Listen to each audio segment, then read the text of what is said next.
ஹர ஹர சங்கர ஜய ஜய சங்கர ஹர ஹர சங்கர ஜய ஜய சங்கர. கிருஷ்ண பகவான் அவதரித்த நாளையே கிருஷ்ண ஜெயந்தியாக நாம் கொண்டாடுகின்றோம்.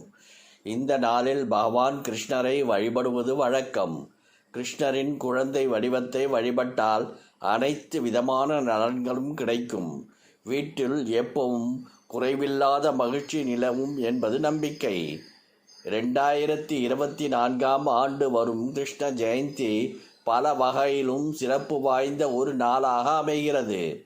அதனால் இந்த நாளில் விரதம் இருந்து தெய்வத்தை வழிபடுவதால் அனைத்து விதமான நலன்களும் கிடைக்கும். இந்த நாளுக்கு அப்படி என்ன சிறப்பு இருக்கிறது, வாங்க தெரிந்து கொள்ளலாம். 2024ஆம் ஆண்டிற்கான கிருஷ்ண ஜெயந்தி விழா ஆகஸ்ட் 26ஆம் தேதி கொண்டாடப்பட உள்ளது. இந்த ஆண்டு கிருஷ்ண ஜெயந்தி திங்கட்கிழமையில் வருகிறது.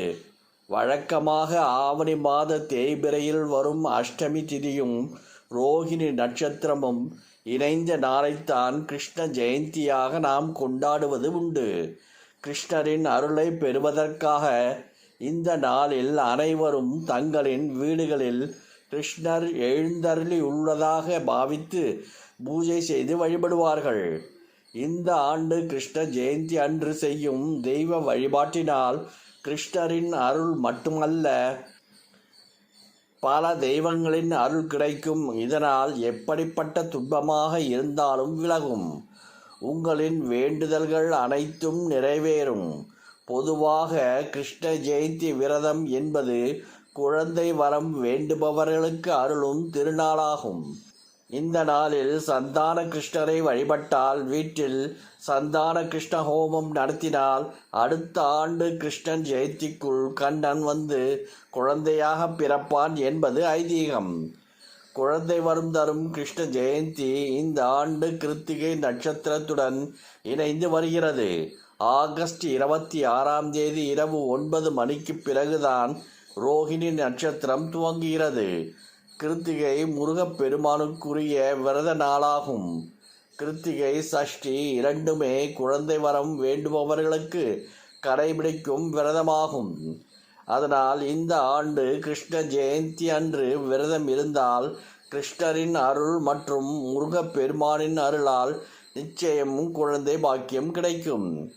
இந்த நாளுக்கு இருக்கும் மற்றொரு சிறப்பு என்னவென்றால் தேய்பிறை அஷ்டமி. இது காக்கும் தெய்வமான கால பைரவருக்கு உரிய வழிபாட்டு நாளாகும். தேய்பிறை அஷ்டமியில் விரதமிருந்து கால பைரவருக்கு விளக்கேற்றி வழிபட்டால் துன்பம், கடன், தடை, எதிரிகள் தொல்லை உள்ளிட்ட அனைத்து பிரச்சனைகளும் தீரும்.